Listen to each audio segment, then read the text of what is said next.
Have you ever wondered why some people walk into a room, present an idea, and instantly capture everyone's attention, while others, even with brilliant ideas, struggle to get anyone to listen? The difference isn't intelligence. It's not luck. It's not even the idea itself. The difference is how the idea is pitched.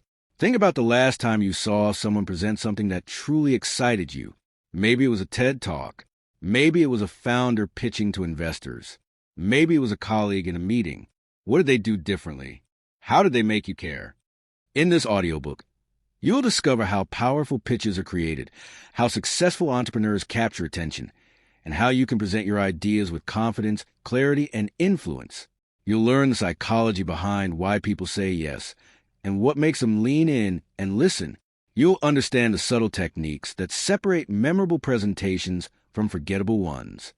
If you're interested in business psychology and communication skills, take a moment to like this video, share it with someone who loves learning, and subscribe to the channel for more powerful insights. Let's begin. Every successful company you admire started with an idea, a single thought in someone's mind. Amazon started with an idea about selling books online. Apple started with an idea about making computers accessible. Tesla started with an idea about electric cars being cool. But ideas alone don't build companies. Ideas only succeed when people believe in them, when investors believe enough to write checks, when employees believe enough to join the journey, when customers believe enough to spend their money. And how do you make people believe? Through pitching. Pitching is the skill of turning ideas into opportunities. It's the bridge between vision and reality. Think about all the situations in your life where pitching matters. The startup founder standing in front of investors with just 10 minutes to convince them. The employee presenting a new project idea to skeptical leadership. The freelancer meeting a potential client who's talked to a dozen other people. The creator pitching a collaboration to someone they admire.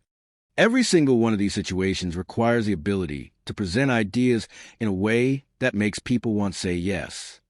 The good news is that pitching is not a talent you're born with. It's a skill you can learn. Like driving a car or learning to cook, it improves with practice, feedback, and the right framework. Let's start with the foundation of every great pitch. Attention. You have only seconds. Literally seconds. Research shows that people form opinions about new people and new ideas within the first few seconds of exposure. The human brain is bombarded with millions of pieces of information every day.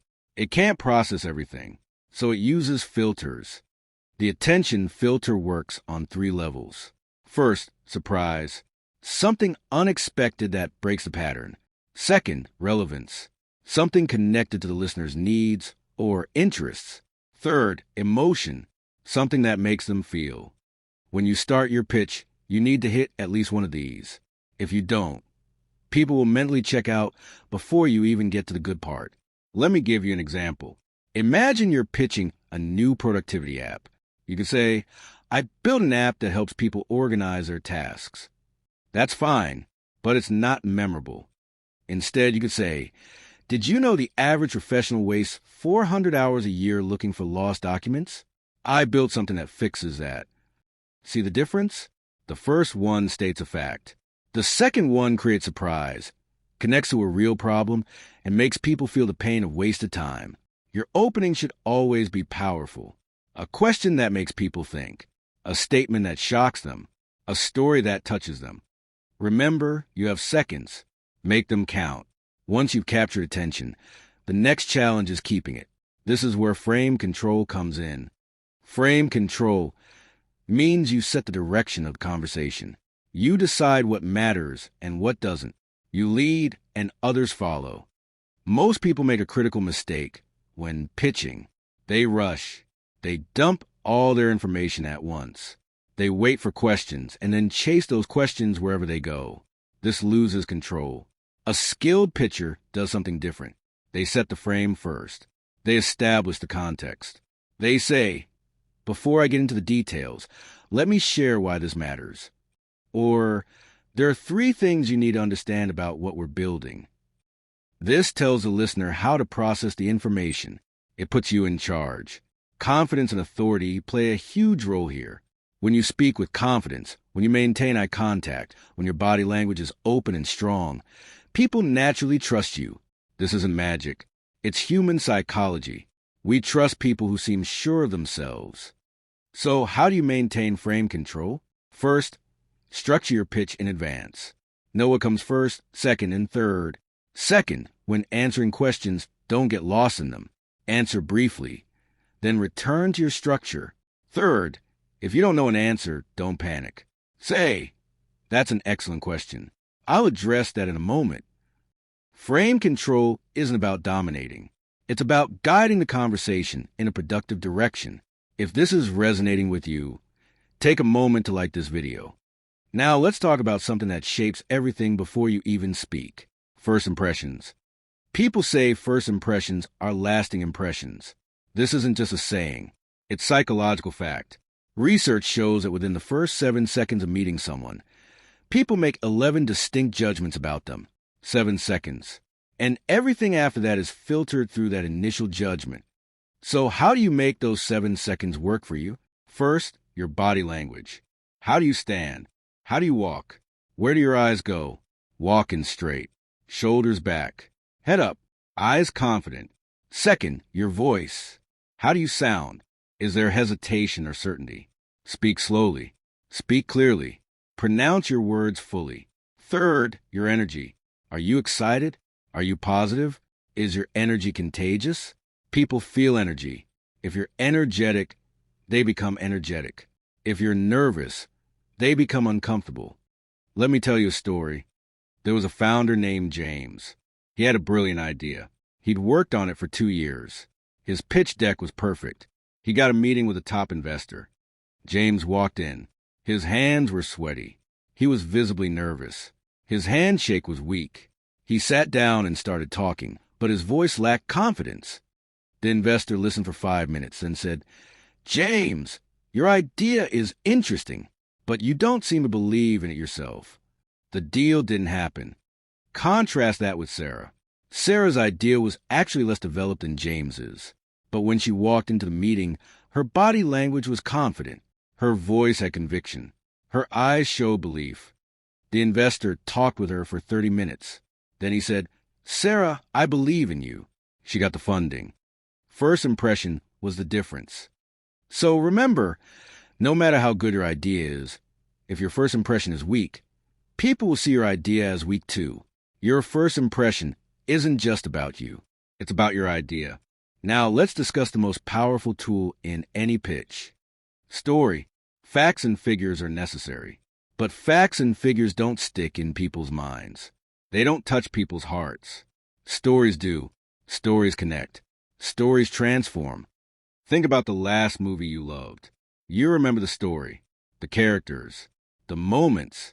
But do you remember the news articles from that same year? Probably not. Why? Because stories encode differently in our brains. They connect to emotions. They make us feel. And when people feel, they act. So how do you use story in your pitch? First, frame the problem through story. Don't just say, "People have this problem." Tell the story of a real person struggling with it. Second, frame the solution through story. Don't just list features. Tell how someone used your solution and what changed for them. Third, frame the result through story. Show the transformation. Here's an example. Imagine you're pitching an education platform. You could say, "We've helped 10,000 students learn new skills." That's fine, but it's forgettable. Instead, you could tell a story. There was a young woman named Priya. She lived in a small town with no access to good teachers. She wanted to learn coding, but no one could teach her.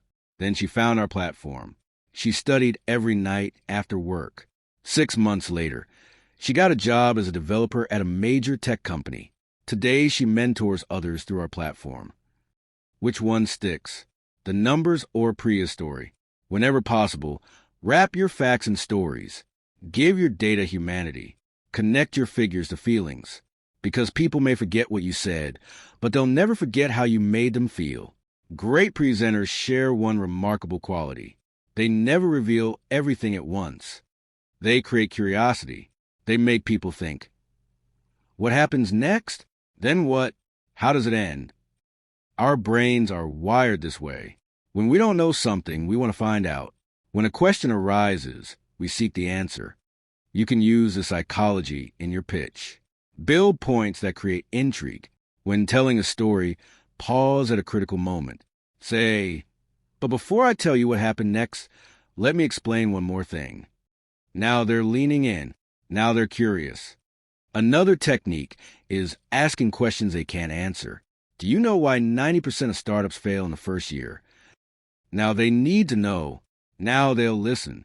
If you're learning something new from this audiobook, share it with someone who wants to improve their communication skills. Confidence is the foundation of every great pitch. But confidence doesn't mean the absence of fear.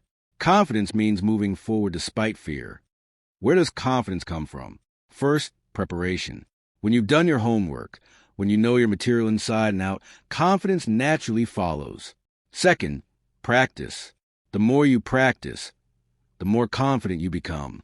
Practice in front of a mirror. Record yourself and listen. Practice with friends. Third, experience. Every pitch, successful or not, teaches you something, and every lesson makes you stronger. How do you project authority in your pitch? First, clarity. When you speak clearly without hesitation, people assume you know what you're talking about. Second, eye contact. Looking people in the eye communicates confidence. Third, knowledge. When you speak with facts and data, your words carry weight. Fourth, speaking less. Yes, speaking less. People who talk too much often reveal their insecurities. People who speak less, every word carries meaning. Handling objections is an art. When you pitch, people will raise questions, express doubts. This is normal. Actually, it's a good sign. It means they're engaged. So don't fear objections. See them as opportunities. First rule, don't interrupt. Let them finish. Second rule, don't take objections personally. They're not attacking you. They're trying to understand. Third rule, think before responding. Don't rush. Fourth rule, be honest. If you don't know something, don't make it up. Say, that's a great point. Let me research that and get back to you. Let me tell you a story about handling objections. A salesperson was meeting with a major client. The client said, "Your product is too expensive." The salesperson panicked. Immediately, he said, "We can offer a discount." The client realized there was room to negotiate. He pushed for an even lower price. The deal happened, but the salesperson's margin was tiny. Another salesperson heard the same objection. "Your product is too expensive." He smiled and said, "I understand, but do you know that our product saves you $200,000 a year? Over 5 years. It's actually the cheapest option you'll find."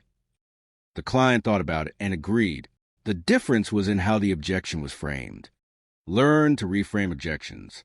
When someone says, "We don't have budget," you can say, "I understand, but would you agree that if something saves you money, it's not an expense, it's an investment?" When someone says, "We don't have time," you can say, "Exactly. That's why our solution exists. We save you time." If these ideas are valuable to you, subscribe to the channel for more insights about business and success. Now, let's talk about closing. The final part of your pitch, the most important part. You've captured attention. You've built connection. You've shown value. You've handled objections. Now it's time to close the deal. And this is where many people hesitate. They're afraid of hearing no. But if you don't ask, you won't receive. There are several ways to close. First, the direct close. Simply ask, "Shall we move forward?" Or, "Should I send over the contract?" Second, the alternative close. Give 2 options, both in your favor. Would you prefer the monthly plan or the annual plan? Third, the assumption close. Act as if the deal is already done. Ask, "When would you like to start?" Or, "What delivery date works best for you?" When you close, do it with confidence. No hesitation in your voice. Look them in the eye and ask. Then be quiet. This is crucial. After asking, stay silent. Whoever speaks first loses. If they're quiet, stay quiet. Let them think. If they say yes, celebrate. If they say no, don't despair. Ask, "What's holding you back? What could we do differently?" Every no teaches you something. Success stories are inspiring, but real learning comes from failure. Let me share a true story. A woman named Michelle started a company. She pitched to 30 investors. 29 said no. 29 times hearing no. Imagine how painful that must have been. But Michelle learned from every no. She refined her pitch each time. The 30th investor said yes. Today her company is worth millions. If she'd stopped after 29, she'd have nothing, but she kept going. Remember this. Every no brings you one step closer to yes. Don't stop. Learn and keep moving. We've covered so much together. How to capture attention. How to control the frame. Why first impressions matter. How to use story. How to build curiosity. How to project confidence and authority. How to handle objections. How to close. But the most important thing I want you to take away is this. All of these are just tools. The real magic is inside you. Your passion, your authenticity, your belief. People trust those who are real. People connect with those who understand them. People follow those who dare to be different. You have an idea. Maybe it's small right now. Maybe it's not perfect. But have the courage to bring it to the world. Because your idea could change someone's life. Your words could inspire someone. Your pitch could win someone's belief. A powerful idea can change the world. But an idea alone is never enough. The people who succeed are the ones who know how to present their ideas with confidence. They know how to capture attention. They know how to inspire belief. You can be one of those people. Starting today. Starting now. If this audiobook helped you see communication differently, like the video, share it with someone who would enjoy it, and subscribe for more powerful ideas about success and persuasion. And in the comments, tell me one thing you learned that you'll apply to your next pitch. Remember, every great pitch begins with one bold step. Take that step today, now. Thank you for listening.